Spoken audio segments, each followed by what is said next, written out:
Hello and welcome to this executive interview with DeepSeas. I'm your host, Adrian Sanabria, principal researcher at the Defenders Initiative and host of the Enterprise Security Weekly podcast. Today, I'll be talking with Wade Alt, the Chief Operating Officer at DeepSeas. Today, we'll be learning more about DeepSeas' unique approach as an MDR firm to working with their customers. Welcome, Wade. How are you doing? Thanks so much, Adrian. It's great to be here. Good to have you. So Wade, tell me about this journey that you've developed for your customers. I think it's important to start with most providers think of a program as just an execution, right? They get in and they run their part of the mission. We very much disagree with this approach. If you're not thinking about the program overall, how are you ever going to improve? We know actors are continually adjusting and changing. We need to as well. So we have to come in and be that expert. We have to come in with a transformative type of program that's both practical and relevant to this particular company, our customer. So we know that in this type of mission, if you're not improving, you're failing. So what you'll see here is an example of a program that we implemented over a 3-year period. And in this situation, our customer readily told us that she was not where she needed to be from a program perspective. She had limited visibility. There was limited endpoint deployment in their global environment. They had limited hunt capability, let alone detect and respond. They had an incomplete tech stack. They had partial deployments, and it was lacking the integration of those key technologies, which of course presented any type of correlation, contextualizing, improving that could be done. From a response standpoint, they were very heavily reliant on their IR retainers, and they would invoke those for remediation regardless of the severity that they found themselves in. And then finally, just the operating model itself was incomplete, right? They had ad hoc processes with a loosely federated group of people that didn't really show the interaction between the teams and how they would go about in any type of response. So that's kind of what we saw and we were faced with. And when you look at the program and how we laid it out to transform that program, you can see on the left-hand side, the y-axis, we started by talking about capability, and then the x-axis talking about integration with the business.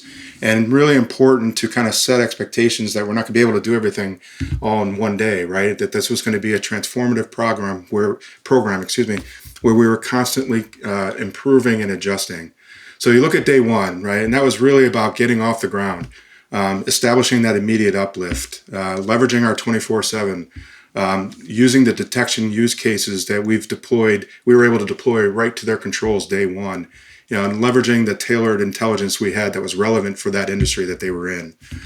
We brought in practitioners where they were focused full time on and dedicated to that mission. They were focused on things like building the playbooks, the IR playbooks, and actually running the IR engagement and pulling in the client team, prioritizing how they would build that visibility. I talked about that endpoint, right? Not all endpoints are created equal, but really like working with the client to figure out how to get that visibility improved and what the priority was, and then prioritizing the compliance and risk program. So you can see that all in that box there for day one. That's really how we established like getting off the ground and getting that immediate uplift.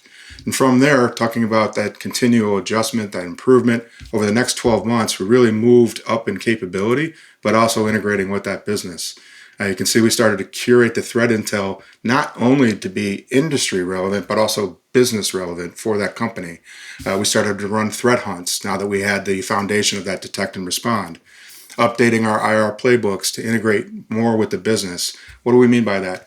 Knowing who the key decision makers were in the business, who those key stakeholders were, and how we would invoke them when we needed to at time of need. We began looking at the vulnerability landscape and began implementing what we call the attack surface reduction activities. So we began to be more granular in the risk-focused part of the cyber operations from reporting and management. So that was all within a year. And then you can see over that next year, we finally reached our goal, which for this client was really important, right? They didn't want to be like this market leader that was, cyber, cutting edge, that was breaking new ground, but they did recognize they needed to be world-class. And in this case, that final step was that you can see on the right-hand side there was reaching our goal in terms of high capability, but also high integration with the business.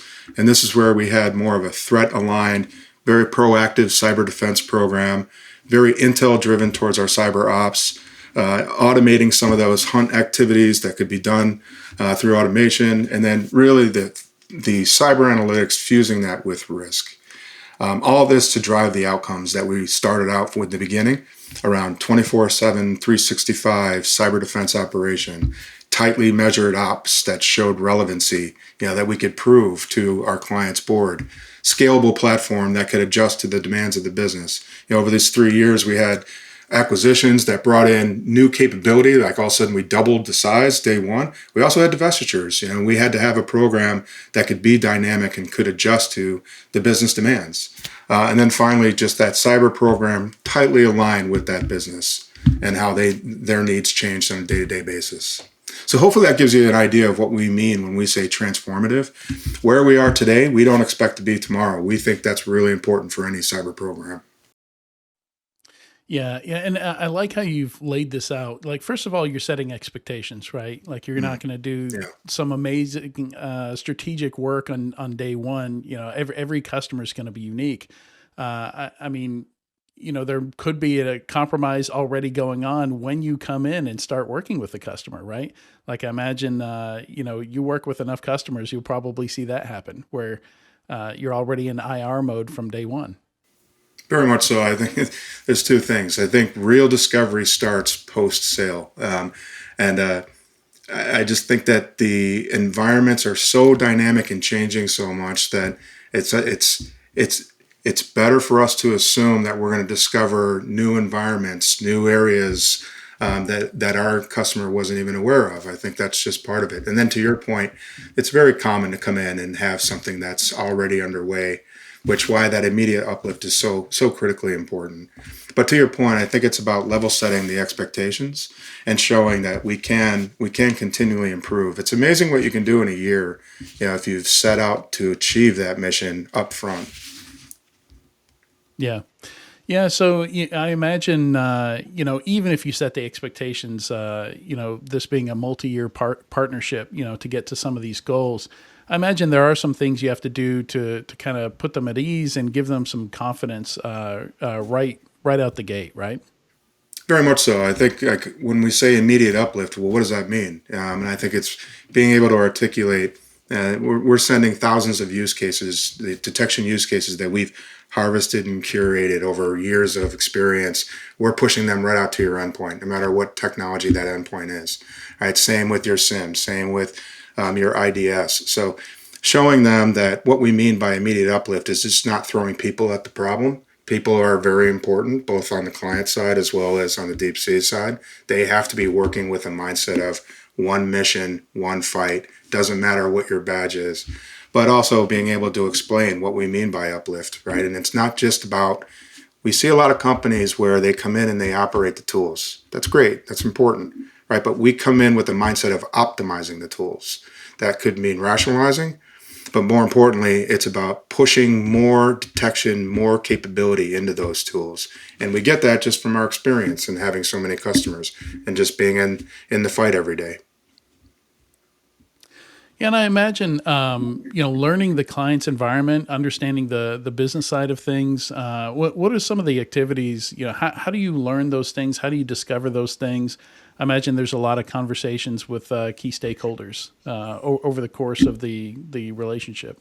Yeah, and it depends on the type of client and customer, what capabilities they have. Like we go into some customers where they may have world-class forensics, but not very good intel, or vice versa. They may have really good intel and not IR.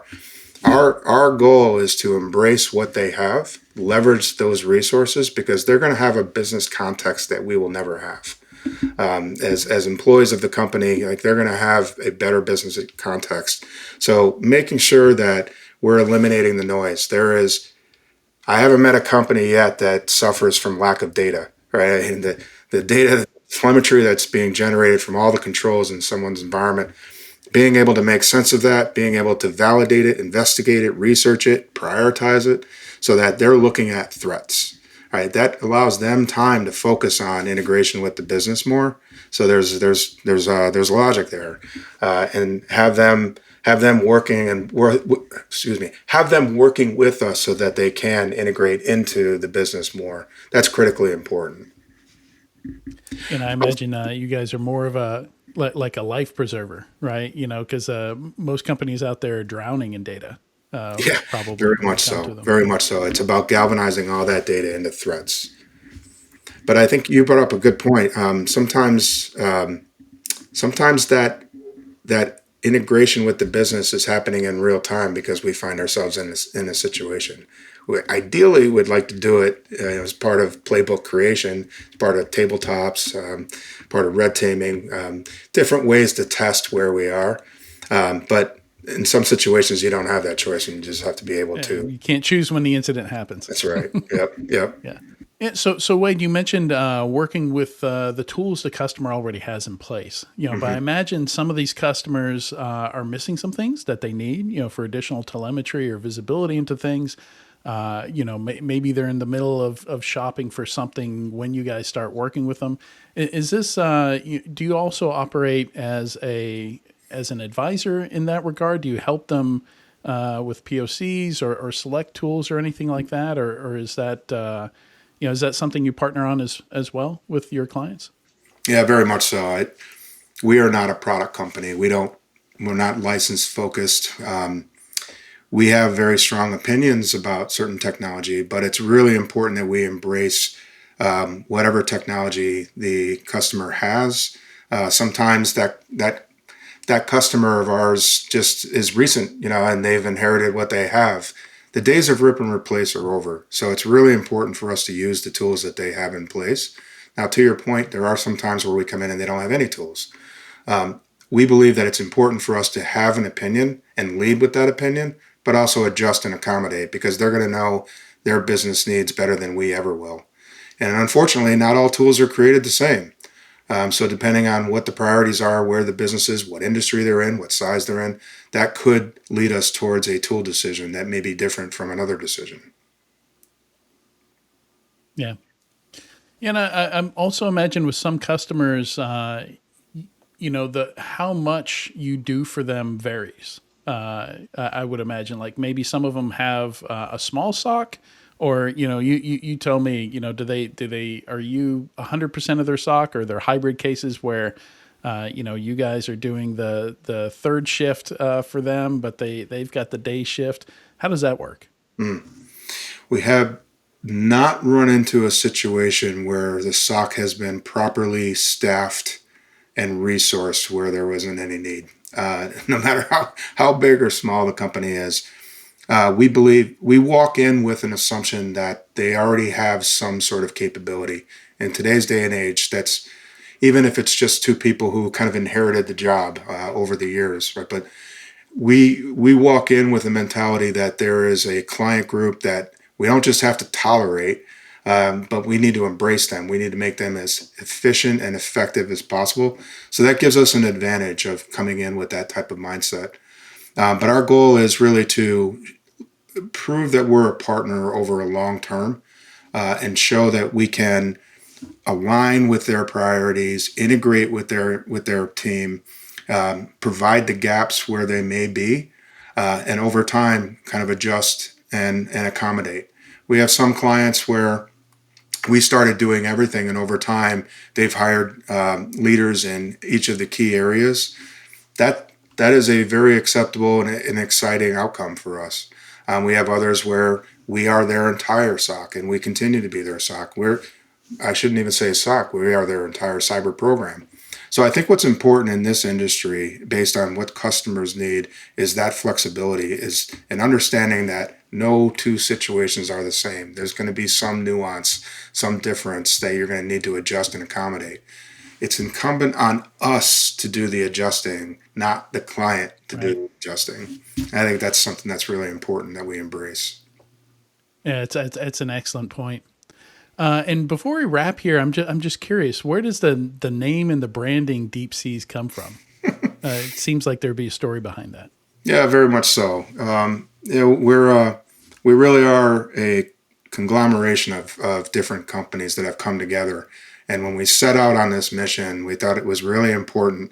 In my experience, I've seen where you can have tribes within an organization. And the way you eliminate the tribe mentality is to give them an identity of a bigger tribe. And so the branding was critically important to us when we set out on this mission a year and a half ago.